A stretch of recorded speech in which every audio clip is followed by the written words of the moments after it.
back in the room. We rolling? Okay. So we want to talk about mindfulness, and probably first of all the reasons why people probably don't engage in it, and to kind of help deal with some of the misconceptions of it first. This is arguably the hardest part of the challenge. This is where the staff is like, oh, yeah, I'm all for getting people to stretch out and be grateful, I'm all for that, but I don't want none of that hippie shit. Alright? So, in answer to Alex's question, it's not hippie, and what I mean by that is if you identify as a hippie, no offense meant, but there's nothing to it that airy-fairy. We're kind of thinking of how do we use mindfulness to make ourselves better people and better athletes. So, one thing is, mindfulness is not stopping thoughts. I'm going to use Derek as an example. A long time ago, Derek was like, I can't sit still for that long and not think.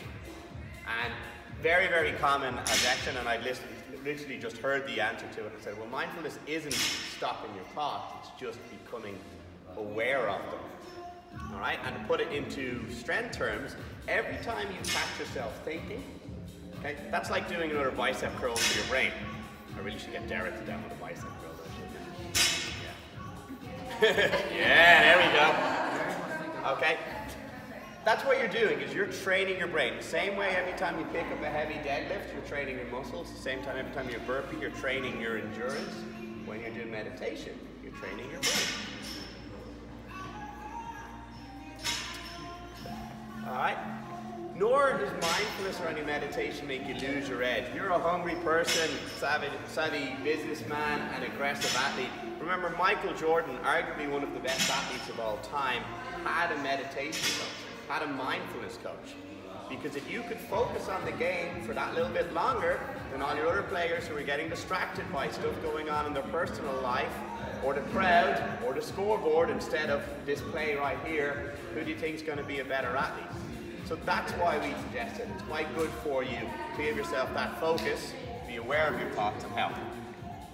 So that's why we suggested the 5 minutes, because you can take 5 minutes each day. We're bombarded by thoughts each day, where your brain is non-stop chatter. Your brain just spews out thoughts, okay? Like your stomach spews out bile, your brain just spews out thoughts. And if you're not conscious of it, it can actually bring you down a less than helpful path as well. So that's why we said 5 minutes, sitting quietly, beneficial to you to have that actual break in it as well. And then you can become aware of your thoughts. Right? So every time you start meditating, and we're going to do a little bit today, okay? Or you can just sit quietly, or you can sneak out, whichever you need to do. We're just going to try and get you to count your breaths to 10. Okay? Now what's most likely going to happen is you're going to be like 1, 2, 3, oh my back is sore, what am I having for dinner? Is the sun really yellow? Is the sky blue? When's my next pair of mics? What did Orla say when she said she wants to spend all weekend with David? You know? Which David was she talking about? Are Derek's arms naturally that big? You know? And then you're like, oh shit, I gotta go back to talking. 1. That oh shit moment, that's meditation, that's mindfulness, that's becoming aware your thoughts have come on. And then you can control it. Why we start in a quiet room, which we don't even have the benefit of today, is that will help you understand your thoughts. And then, the better you get, when you are in a stressful environment, like the middle of the open workout, and people are screaming at you and someone's shouting your reps, right? You can start thinking, okay, am I focusing on the fact that I'm out of breath and my muscles burn and I'm only 7 seconds into this workout? Or can I focus on, right, I'm going to do 3 sets of 10 and I need to get my elbows nice and fast around on the clean, which is a more useful thought. And the more we're aware of it, the more it can help. That's mindfulness. We're going to finish with a little bit of what's called loving kindness. Now this is definitely the most hippie shit name of all the meditations out there as well. So we'll use the actual Buddhist term, which is metta, okay? Which is about developing good thoughts, wishing people well. Why this is beneficial is there's evidence that suggests that holding on to hurt, anger, envy, jealousy, all what we call the negative emotions, has a bad impact on you. Probably all of people in here in the room that have had some person who's been a villain in our lives, and holding on to the anger about that fucks you up.